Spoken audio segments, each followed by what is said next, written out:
Welcome, everybody, to the Fields Institute for Research in Mathematical Sciences. My name is Deirdre Haskell, and I'm the Deputy Director of the Institute. We're physically located at 222 College Street in downtown Toronto, and I take this opportunity to acknowledge the land on which the Fields Institute operates. For thousands of years, it has been the traditional land of the Huron-Wendat, the Seneca, and most recently, the Mississaugas of the Credit River. Today, this meeting place is still the home to many Indigenous people from across Turtle Island, and we are grateful to have the opportunity to work on this land. As you may be participating from elsewhere, may we suggest that you research the history of your land using the website nativeland.ca. You may not already know the Institute through attendance at one of our programs or events. For those of you joining us for the first time, the Fields Institute exists to promote fundamental and applied research in the mathematical sciences, understood in the broadest sense. We do this by bringing people together to facilitate the communication and collaboration that sparks new ideas. With this goal, the Fields Institute organizes a wide range of events related to research in the mathematical sciences. The Fields Institute is a network of 20 universities, federally funded through NSERC and CIHR, provincially through the Ministry of Colleges and Universities, and also by the National Science Foundation of the USA, the Simons Foundation, and by individual generous donors. This evening, we are delighted to continue hosting our popular series of town halls, What the Numbers Say. There's mathematics underlying many parts of our daily lives, and our goal in this series is to bring the numbers straight to the public in accessible form and provide the opportunity for our audience to ask questions directly to the panelists. With hundreds of people registered for this event, we know there is a real appetite for this kind of dialogue and for us to share our knowledge with the public. In fact, let me take the opportunity to advertise another upcoming event at the Fields Institute for which we invite audience questions. For the public opening of the Fields Medal Symposium on October 25th, we will talk with the recent Fields Medal winner, Peter Schulze, about his work and the impact of winning the Fields Medal. Questions can be submitted in advance on the Fields Institute website. But back to tonight's event and why it's important. Math needs to be able to talk to public health and medicine, to the people who are involved in the formulation of policy, and to the community at large. And with schools starting across Ontario this week, tonight's topic of Delta and the classroom is on the top of everyone's minds. With that said, I'd like to turn the floor over to Manjula Selvaraja, who we're fortunate to have moderating our series. Manjula is a journalist and national columnist for the CBC. You've probably heard her once in a while as a guest host on CBC Radio's Fresh Air, or CBC's Ontario Morning. I'll let her introduce our panelists and take it from here. Thank you, Deirdre. So delighted to be here. I enjoyed the session that I did, the town hall that I moderated for the organization a couple of months ago. Learned a lot because as a journalist, as a parent, as a person who lives in this environment, who's going through the pandemic, I have the same questions. And I'm so glad to be back here again. I think this is a very timely session. Let me start off by introducing our panelists. Professor Lydia Bourouiba is founder and director of the Fluid Dynamics of Disease Transmission Laboratory and associate professor at the Massachusetts Institute of Technology. Dr. Ashleigh is an infectious disease epidemiologist, mathematical modeler, and assistant professor of the Dalla Lana School of Public Health at the University of Toronto. Dr. Nisha Thampi is a pediatric infectious diseases physician at CHEO, which is a pediatric healthcare and research center in Ottawa, and associate professor at the University of Ottawa's Faculty of Medicine. I'm so delighted all of you could be here. Good evening. I'm going to assume everything. I didn't want to answer these questions myself because, you know, the expertise is with you. I'll just start off by saying that we have about 400 to 500 people that have registered for this, people from within the province of Ontario and also outside the province of Ontario. I've pulled some statistics. The statistics happen to be focused on Ontario. My apologies to the audience from outside Ontario, but I'm just providing them just for some context here. So as of this morning, 78% of eligible Ontarians are double vaccinated. We have 848 new COVID cases. 77% of those cases are people who aren't vaccinated. Looking at these numbers, I think doctors have said this as well. We have a sense of it as well, that we are in the fourth wave. We're going to talk about the fourth wave and what the outlook looks like in a few minutes. But let me start off with this first question to you, Professor Bourouiba. Your research has appeared in media. I looked at it today. It was these amazing 3D models that you've done to show how the virus can be transmitted in a classroom. I watched these animations, and I'm hoping that the Fields Institute can tweet them out or put them up in social media so everyone else can see them as well. Found it fascinating. You looked at masking versus unmasking, airflow, and transmission within classrooms. Talk to us about what your mathematical models found. So thanks for the question. Again, I'm delighted to be here and to be with all of you to discuss a little bit more of these issues. I'll talk to you about what I synthesized in this document, Healthy Teaching, particularly regarding the reopening of classrooms and essentially schools to full capacity. So as a disclaimer, this was based on a synthesis of part of my work in that combines modeling and experiments, but also the work of many others over the past year and a half now that have been trying to help and bring insights to a range of these issues. So what is really important to understand is that there is no really single magic bullet to really tackle what we are going through right now, as we have seen after the introduction of the vaccine, in the sense that we are in a fourth wave, despite the fact that the vaccine have been found in record times compared to the regular history of vaccine research and deployment. And so we are lucky in some sense that we could find a vaccine so quickly and deploy it. And on the other hand, we are really faced with the fight against evolution in some sense, with a virus that is adapting, and that is why we have this additional wave. So in classrooms, we're talking about a number of individuals, children that might not have access to the vaccine yet in some areas, or not at all, depending on the age groups. We're talking about these children sitting in enclosed spaces for a long time, at least an hour, maybe even a bit more, but with some breaks, but not really, not really sitting there less than at least half an hour straight. And we are talking about children that might not have access or have adapted access to, or not even the knowledge of how to use or deploy protections like masks that are tight fitting, that would in fact be filtering the air that they inhale and exhale. So this is what adds to the complexity of this topic, and the insights therefore have to really combine various strategies. The strategy of essentially managing the airflow, the strategy of managing how to place individuals with respect to that airflow, the strategy of separating also the distance matters, but also time of exposure, and the strategy of trying to also leverage at a more generalized scale how to maybe even occupy that space at all. If we can't have everybody using that space at full density, how do we stagger the usage of space in terms of bubbles or pods, whatever you want to call them, and manage both the air cleaning and the surface cleaning also to some extent between the usages that these bubbles would deploy for the occupation of that space.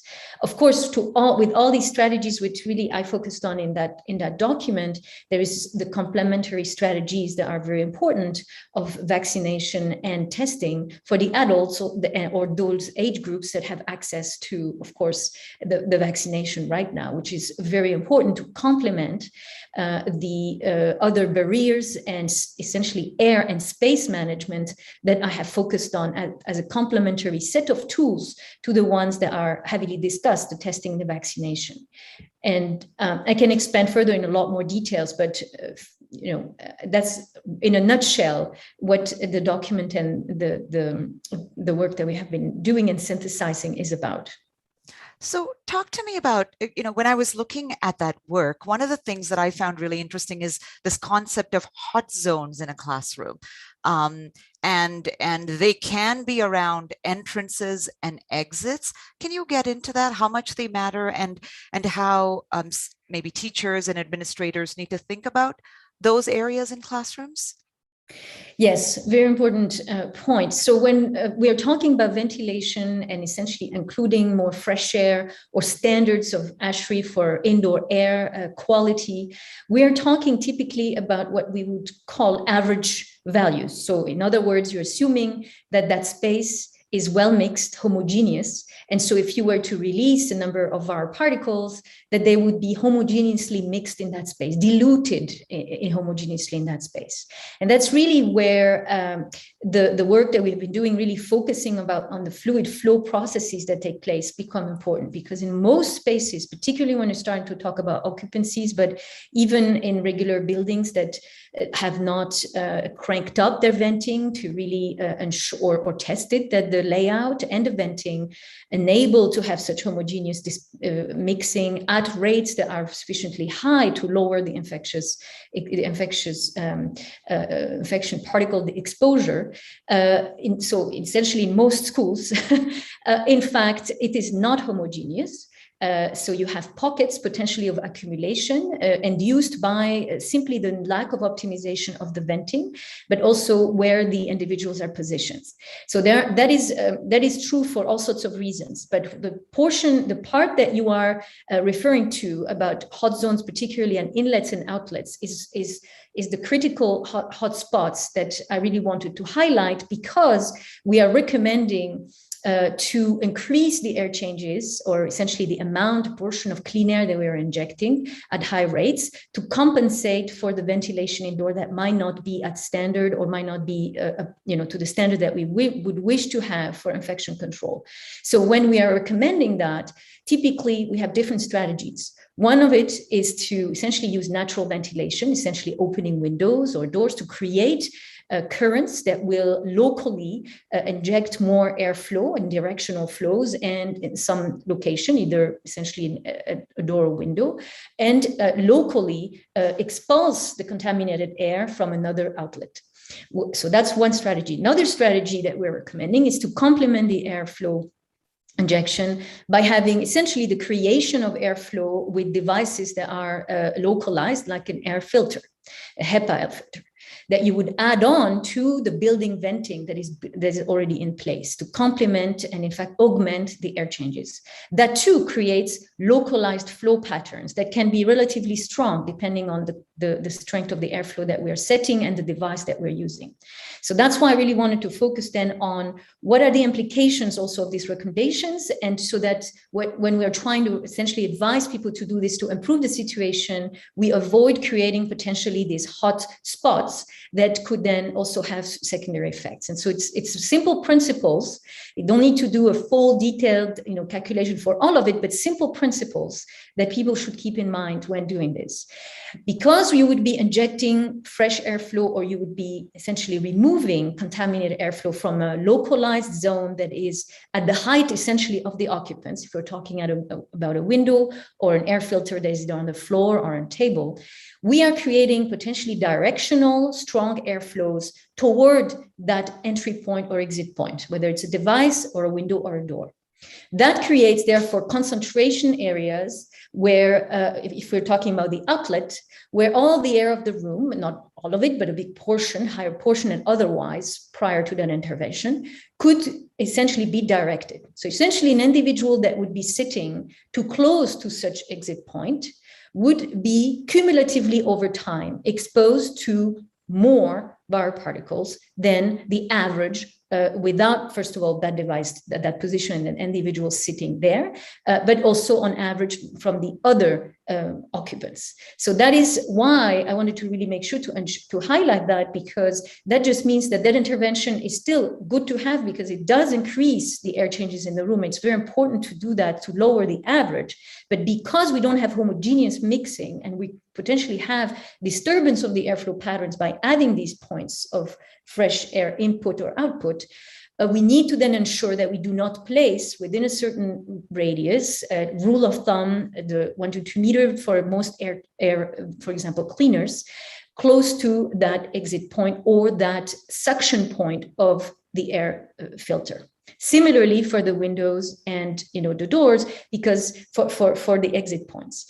For the entry points, of course, there could be benefit for the individual to be right there, to be exposed to the very clean, fresh air that's coming from the outside or a device.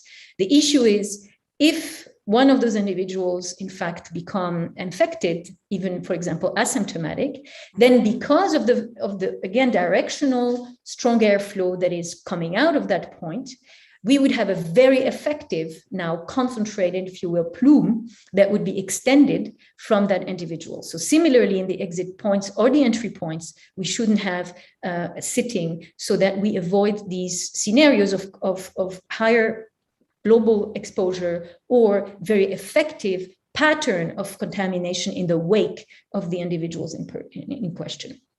Yeah, that is great advice. I mean, the idea is that there is, in effect, a kind of plume that is around an exit or an entrance into a particular room, and you don't want children or teachers or whoever it may be too close to those points. I thought that was really powerful.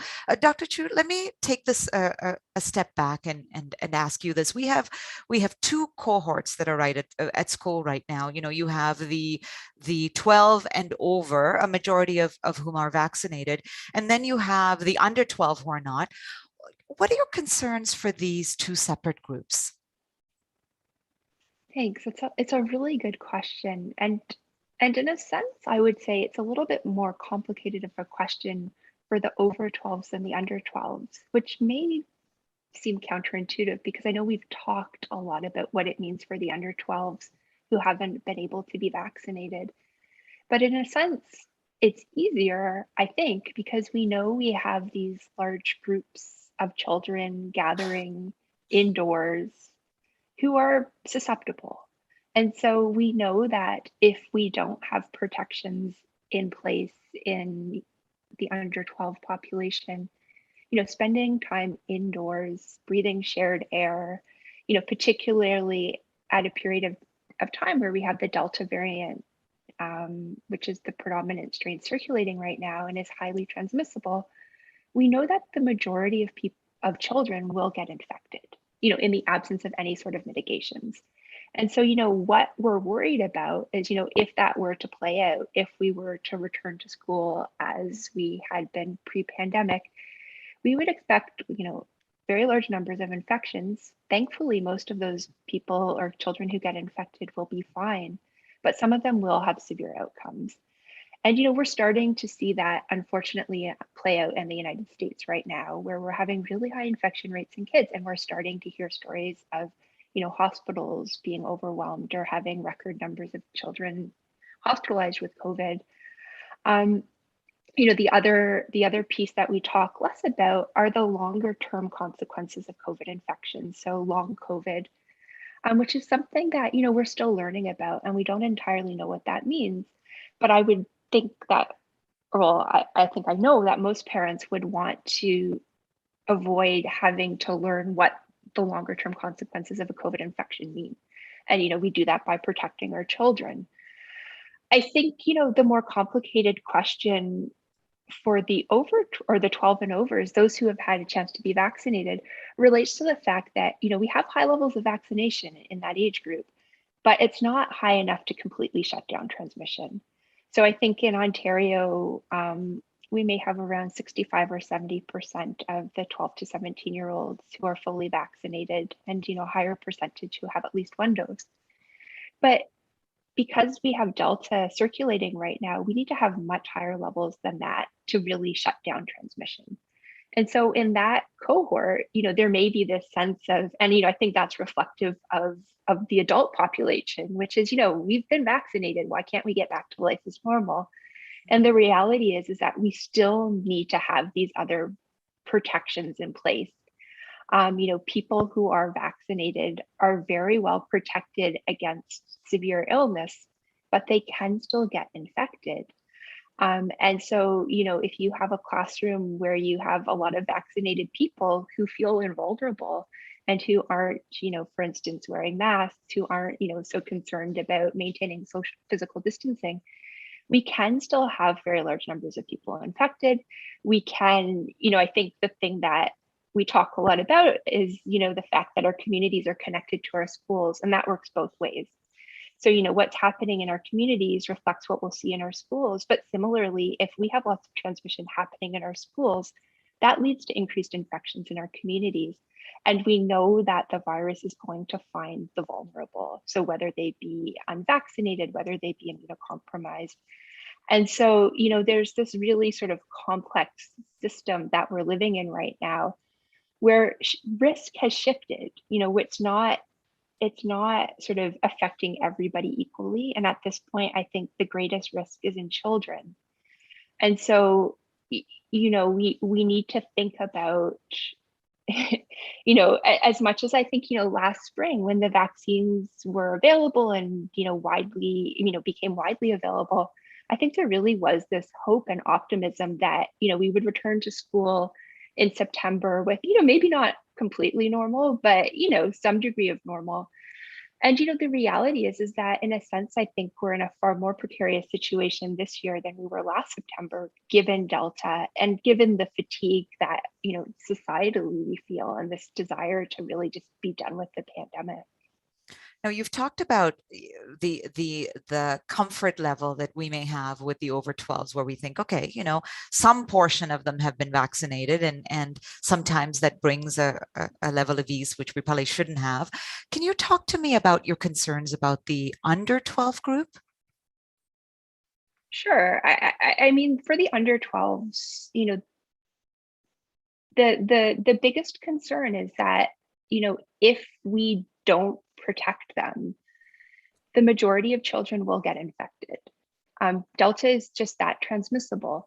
And so, what that means is that we really do need to continue to have these layered protections in place in order to really ensure that, this isn't forever. We have a vaccine that is, being trialed in children right now. And I think, in the next month or two, and we can talk about this more later, is likely to be approved for use in children. And so once children are able to be vaccinated, that really shifts the conversation. We get closer to a point where we can be talking more, I think, about what our pandemic endgame looks like. But for now, I really think, in terms of what it means for children, there are the sort of direct COVID implications in terms of illness. But there's also, we've had a year and a half of disrupted education. And, there's been a lot of talk about, schools, we can't shut down the schools again. And the reality is that, if we don't have these protections in place, both within schools as well as, a broader community response, we are potentially facing more disruptions in education, whether it be individual class dismissals or, children having to be isolated and quarantining because they've been exposed in school.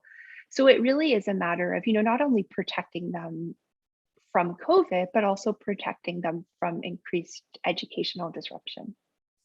Wonderful. Thank you. Thank you, Dr. Tuite.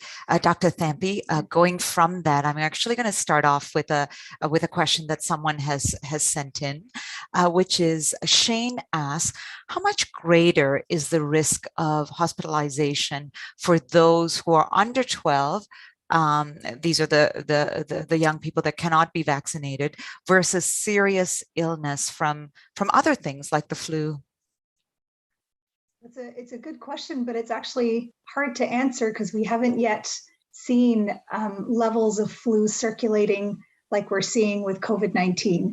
And, I can tell you that in the decade that I've been in pediatric infectious diseases, I've never looked forward to the winter season and the peak period of respiratory viral activity, because our hospital would be full of children, especially infants and toddlers, but also older kids who had complications from influenza, other respiratory viral illnesses, and particularly respiratory syncytial virus, or RSV, in the very young infant. So hard to say at this point whether the risk of hospitalization is greater, because we also didn't do such broad testing in the community for RSV or influenza in the past, in the pre-pandemic period, to be able to say, out of all the kids who are getting infected, what's the proportion who are getting admitted to hospital?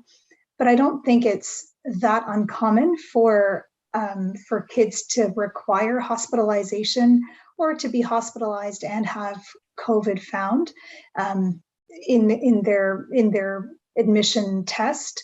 And I think there's a question of whether it's relevant to even talk about kids who are being admitted for one thing and happen to be COVID positive versus admitted because of complications related to COVID-19. I'd say from a systems level, that's really important, because we use the same protective measures in kids who happen to have COVID-19 and kids who are admitted with COVID-19. And so the pressure on the hospital system to have the appropriate precautions in place and to have the appropriate workflows for them is the same, regardless of whether it's a bystander type of infection or the reason for their admission. Let me ask you this, because I think that this is a question that others may be wondering. I certainly am. What do COVID symptoms look like in kids versus adults? It's a good question. We've the most common symptoms. That's if children get symptoms, right? So that's where we have to start with. Up to or approximately a third will have no symptoms at all. And then a greater proportion of that. So, in that proportion of kids who have symptoms, the most common symptoms can be very minor. So like 60% can present with a runny nose or a sore throat or a dry cough, which I think, most parents can relate to as not a reason to not send them to school, not a reason to avoid a play date or a family gathering.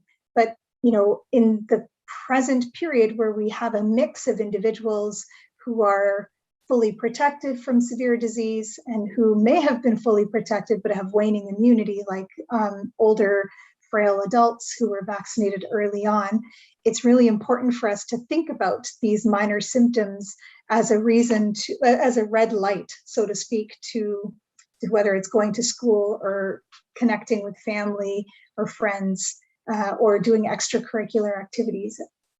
Even though there is an urge to get back to all of those activities, these are the most common symptoms in kids.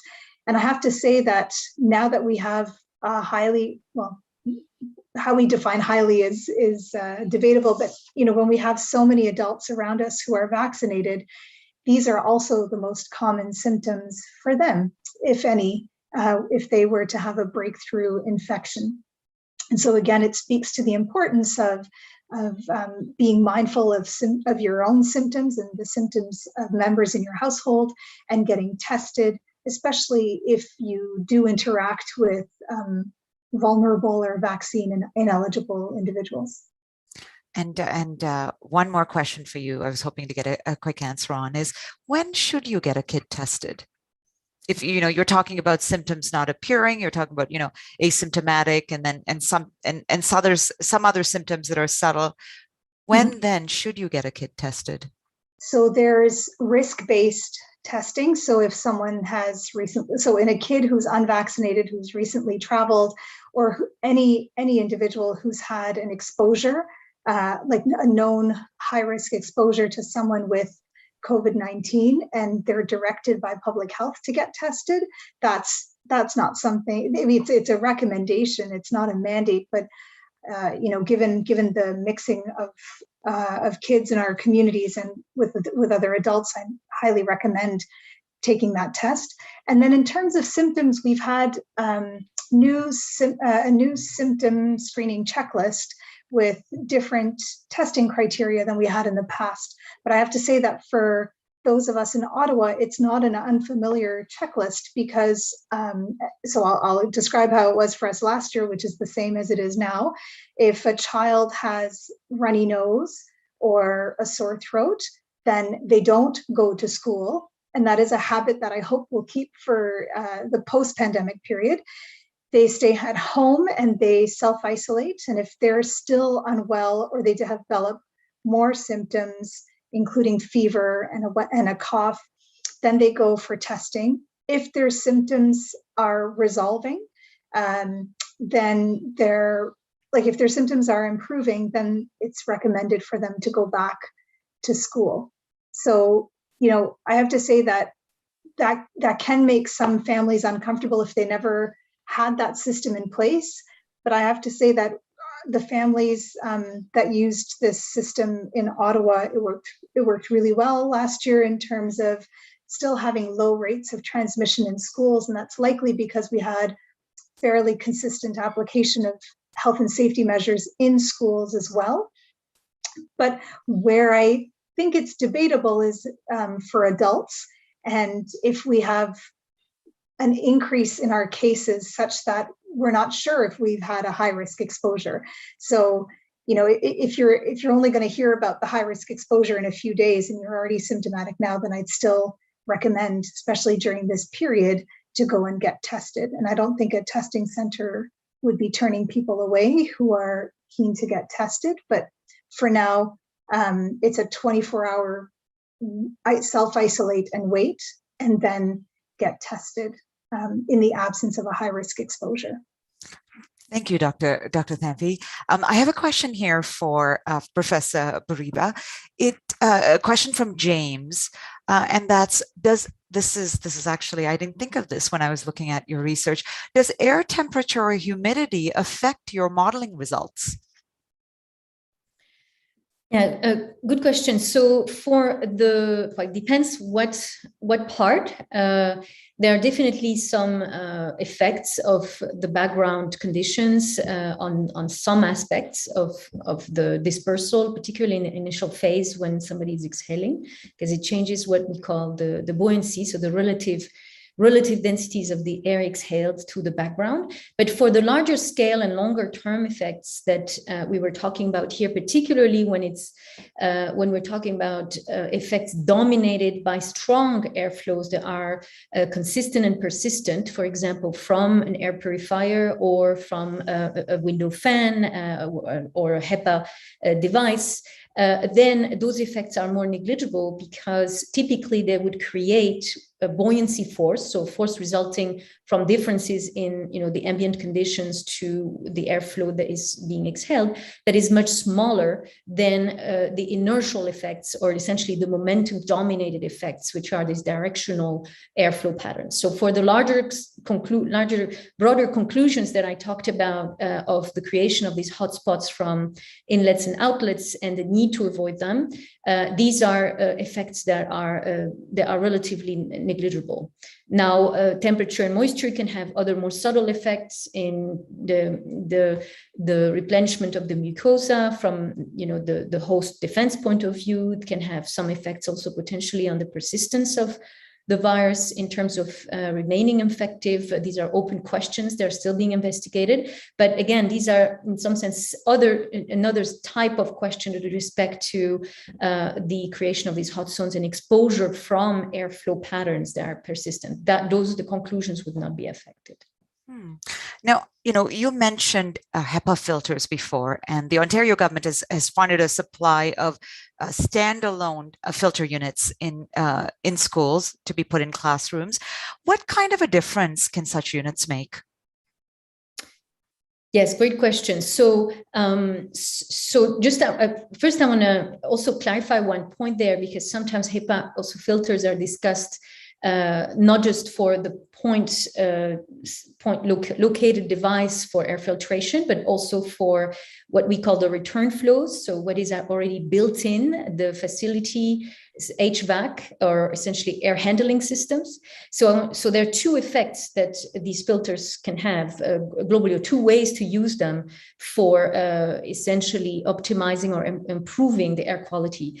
If the HVAC system, so the venting system that is built in the facilities, include what we call a returning air, so a reuse of essentially contaminated air from that space that is re-injected. And typically this is done for energy saving purposes. So it's for essentially green buildings, this is a good thing because you don't have to then reheat or dehumidify that fraction of the air that is being recirculated.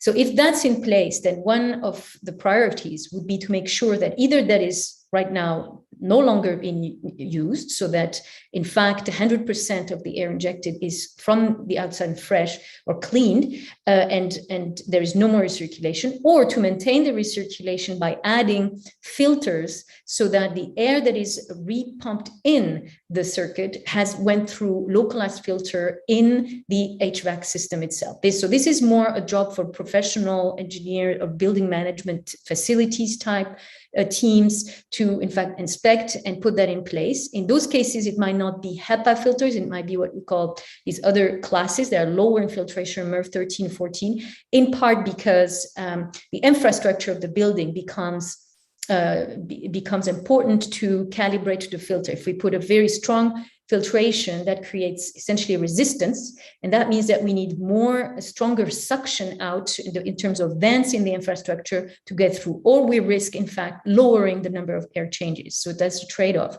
So that's why we talk about HEPA in those cases, but often we say MERV 13 or 14 is sufficient. It's still a good filter, but not as much resistance. So that's the one piece about filters, HEPA, in the context of the building air vent system. Then there is what you had just mentioned, the localized essentially devices that you can get essentially from the market that would be equipped really with HEPA grade filters. And that's really important and to maintain. So they can have an important impact simply because they can essentially augment the air changes per hour, complement the venting that is already in place. So how is that done? It's a suction through a filter and then an injection again of air that then has been essentially lowered in particle count. For HEPA filters, that essentially means 90-ish or 99, depending on the claims, % of particles down to 300 nanometers would be filtered. So of course, the rate at which the air is sucked in, how it's sucked in, and again, the position of the filter that we talked already about have to be kept in mind.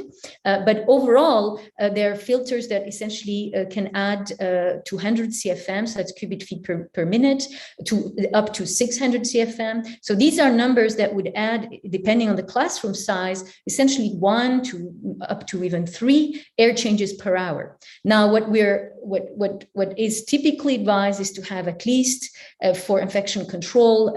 People are often referring to a number of at least 4 to 5 air changes per hour. So essentially, the number of times the entire volume of air in that space is entirely changed. That's what we mean by air changes per hour. What I prefer to talk about instead of global air changes per hour is really the volume per person per time. And that has been shown for not just for comfort levels or particular counts, but really for infectious diseases that are respiratory, like TB. That has been shown to be to require at least 10 to 15 liters per second per person. That is an equivalent of 20 to 30 CFM, so cubic feet per meter, to use. So if you think about now some of these point devices that could supply essentially a 200 CFM to 600 CFM, then that means that you can essentially have the room with, let's say, 10 individuals to 20 and really complement that capacity and augment it significantly if you added 2 or 3 of these devices strategically placed. So effectively, for very poorly vented space, that can complement and bring things to at least standards. But for a decently vented space, we can then go above just the comfort levels standards to a level where the respiratory infectious diseases can be mitigated. But again, keeping in mind that all what I just said is average calculations that ignore the fact that things might not be homogeneously mixed in that space. And that's why keeping in mind that satisfying that global average condition is one thing, and then optimizing where to place them to avoid those pitfalls that I talked about becomes then important in the second phase. It's interesting because I'm hearing a couple of themes here. First of all, you're talking about investments in HVAC as a whole, and then we're talking standalone units. Then we're talking about, placement in classes where you're staggering desks and you're watching out for entrance and exit. So there's really quite a lot to think about when you think about airflow. Dr. Tuite, I have a question about something that I read about in the Toronto Star from yesterday. They reported that there's a new variant. I believe it's called either Mu or Mu. I can think of terribly insulting names for it instead, but it's been detected in Ontario. How concerned should we be about this?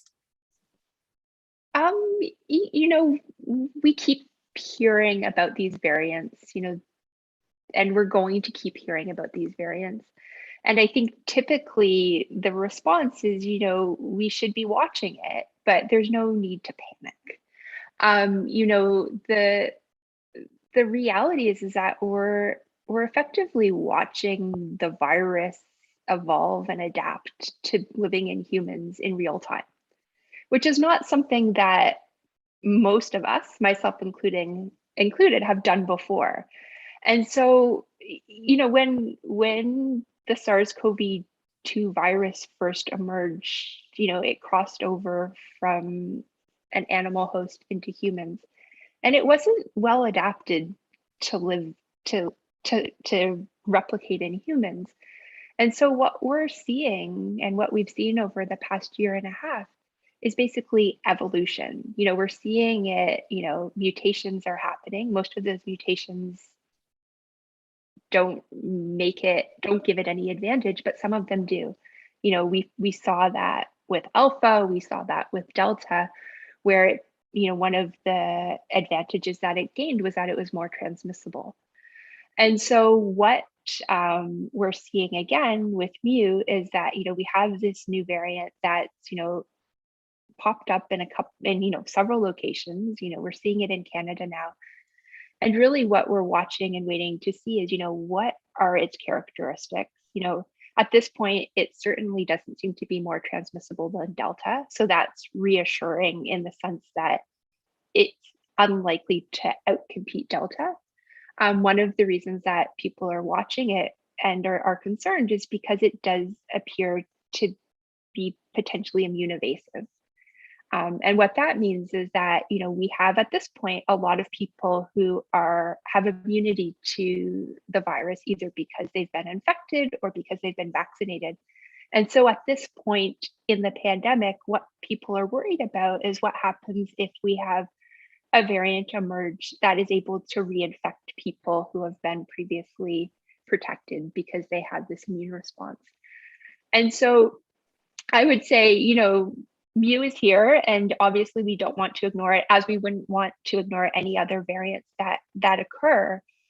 But it's really challenging to predict where exactly things are going to head. I think we're much better at explaining things that have happened in the past versus predicting what's going to happen in the future. But I think there's no reason at this point to say that Delta is the end of sort of evolution. I think we need to be watching and waiting to see what will happen, because we don't really know what the end point is going to be.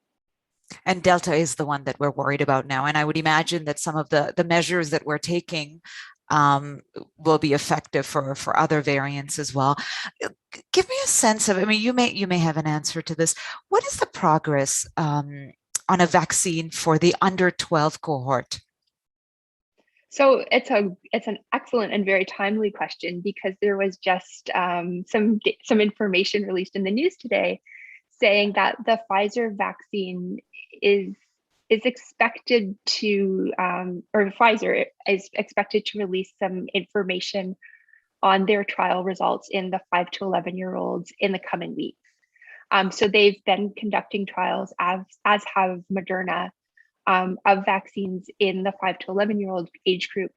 And the Pfizer trial is wrapping up. And so they're going to share that information with the regulatory authorities. And we would expect to see the pharma companies starting to seek approval for the vaccines, as early as October. So we're there. We're not there. We're getting there. I think there. It hasn't happened as quickly as we would necessarily want, but they've had to go through the process of testing these in the under 12 age group, making sure that they're safe and effective. But I think come late fall, early winter, the expectation is that we will have vaccines for the under 12s. Thank you. I should mention that people have been sending in questions. I have a whole bunch of them. I may not be able to get to all of them, but I'm going to try as much as I can here. Dr. Thampi, we have this question from a parent.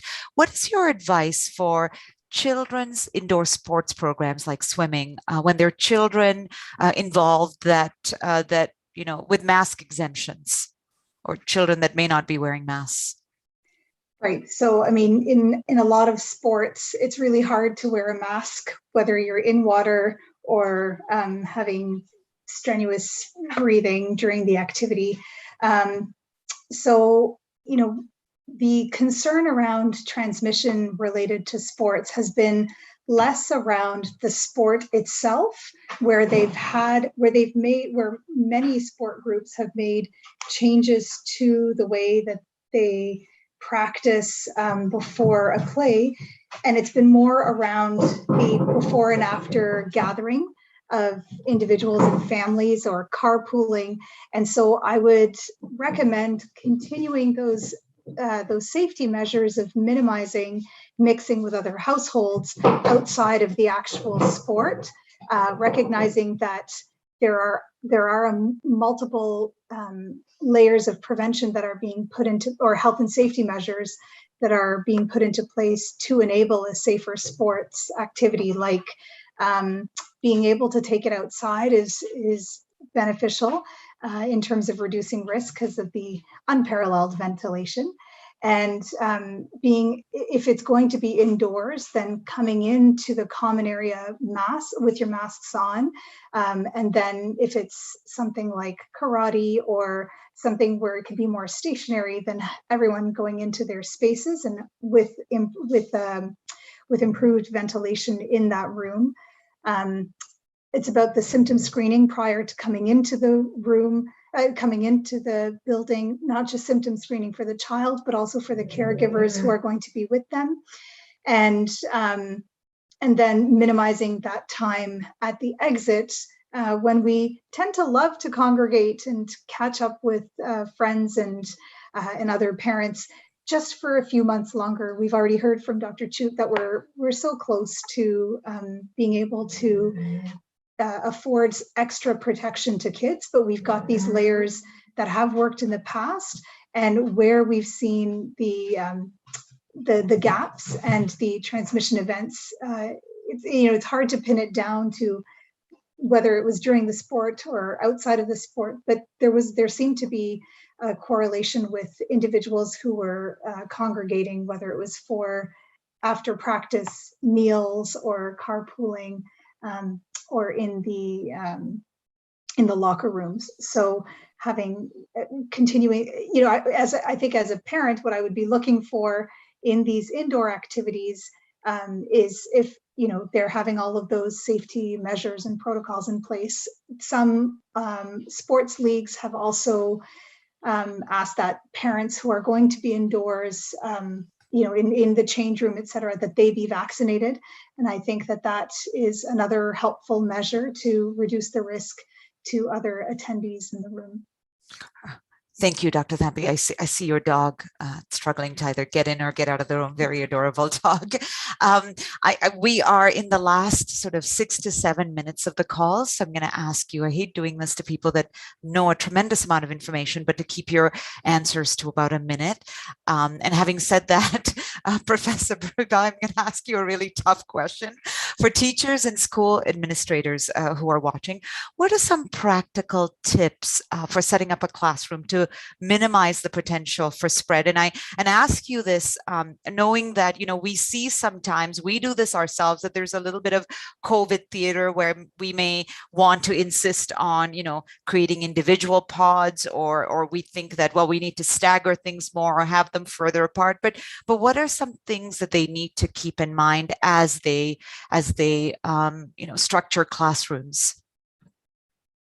Yes, great question. I'll try to keep that in less than 1 minute, but to do that, I have to refer people to healthy-teaching.org so that they can get more details. But essentially, again, that's what I started at with earlier. It's not a single bullet problem, but the airflow and the air we breathe is really the medium from which this virus is infecting us, right? So it's really an inhalation process that need to occur. So as much as surface cleaning and management of common surfaces and sharing of spaces from a surface contamination point of view remains still, of course, important, particularly with kids that might be putting their hands everywhere and not wearing masks and all of that. The airflow is very important to keep in mind. It's not something that you see, so it's not something that is intuitive to take care of, but we have the tools. There are results that are intuitive to keep in mind with the essentially increasing the number of air changes by any means possible that would bring in clean air. Just keeping in mind, again, how to manage that and how to position individuals in it, keeping in mind that the buildup in a room that is more still, that wouldn't have the right filtration, is really what would lead to high exposure over time. Therefore, also making sure that that's always in the mind, particularly when we're talking about lunchtime, for example, as well. We're having kids that are en masse, potentially, hopefully outdoors as much as possible. So one of the big recommendations to counter what I just said is, if you could do everything outdoors, in fact, do that, including, teaching outside. I'm sure it could be a really great experience for kids. So as much as possible, weather permitting, outdoor activities are better than indoor activities. If it's en masse or we don't have the ability to really maintain on kids tightly fit masks. And again, the tightness of the mask is as important, if not more important, than the filtration level itself. Because if you have a high filter, like what we talked about earlier, but you have gaps in the side, air fluids are lazy, flow is going to go through the path of least resistance wherever it's open. So that means that essentially it's almost like not having a mask if you're shedding a virus. So maintaining masks and tight masks for adults as well, they could have breakthrough infections and might be shedding without knowing it in a classroom. That's very, very important. For kids, there are adapted masks that can be tight fitted. Very hard to say if they would be able to keep them on for that long, obviously. So that's why you have to have really in mind that where they are, outside versus inside, and that if they are inside, that air is filtered or cleaned or refreshed as frequently as possible. These are sort of the two things. This is probably more than a minute, but the last point I want to just highlight very quickly is the distances. There's a lot of debates about these distances. What you keep in mind here is not the big blobs of drops that matter, is again the airflow. When you're close within that essentially that 2 meter distance, what you can have if you have en masse kids is essentially exposure to a highly concentrated cloud that is still not yet spread out and diluted in that space, which means that even though you want just to have high airflows and not really think just about where to place the individuals or the desks, keeping still in mind that even outside, if you're en masse, if you're talking very close to another person, you are breathing their concentrated exhalate. So keep in mind, it's airflow, it's not big blobs, but that airflow needs time or needs an obstacle or needs a counter air to mix and dilute. And that's what you're trying to achieve with all these measures. And I think understanding that principle hopefully helps to make all these decisions. Thank you. Dr. Tuite, I'm going to get you to have the last word here. For parents who've had this week, they've had a lot to deal with, and hopefully I'm hoping you can get this answer to me in a minute as well. What is your advice for conversations that they need to have with their little ones about what to do and what not to do in school? That's a tough one. I mean, I think, you know, at this point, everybody just wants things to return to normal. And so, you know, like over the next several months until we have a vaccine, I think really the focus needs to be on, you know, I think, you know, kids get this. You know, kids are very good at wearing masks. I think a lot better than adults based on my sort of non-scientific sort of study of things. But, you know, it's really about, you know, I think helping them understand how the virus spreads, you know, as Dr. Bourouiba was just talking about, you know, this idea of, you know, a puff of smoke. And, you know, kids get that in the wintertime when their breath is outside and you can sort of see that cloud of smoke. And thinking about, you know, what can you do to sort of avoid breathing in other people's air. And, you know, I think, you know, as much as possible, let them live their lives, you know, get outdoors, you know, you don't have to completely disrupt kids' lives to get through the next several months. It's really about being creative and adaptive. And so, you know, time in school is going to be more constrained because we have all of these rules and regulations in place. But outside of school, you know, I think just sort of giving kids a chance to be outdoors and take their masks off and run around and be with their friends is really important. And, you know, just keep in mind that, you know, this isn't forever. There is going to be an end. And so, you know, we need to do this for a little bit longer, and then we'll all throw our masks off and run into the streets and hug each other. And, you know, I'm hoping it'll be one large celebratory moment like that. I'm, you know, as usual in these sessions, there's more questions coming in, but we have run out of time. I'm hoping that people can save it. Luckily for us, our three panelists do get on other panels as well, and I'm hoping that we can have another session like this again. Please bring those questions back then as well. Thank you to our panelist, Professor Lydia Bourouiba. I'm sorry if I've mispronounced your name, Dr. Ashleigh Tuite, and Dr. Nisha Thampi. I'm so grateful, and to all of you who have tuned in. And a reminder that the Fields Institute is having another event on October the 24th. They're hosting their recent Fields medal winner, Peter Scholes, for a conversation about his work and the impact of winning the medal. Thank you again for spending this hour with us. Good luck to all of you with school this year. Thank you to all of you, brilliant humans, for keeping us alive and safe, and stay safe. Thank you. Thank you so much. yeah.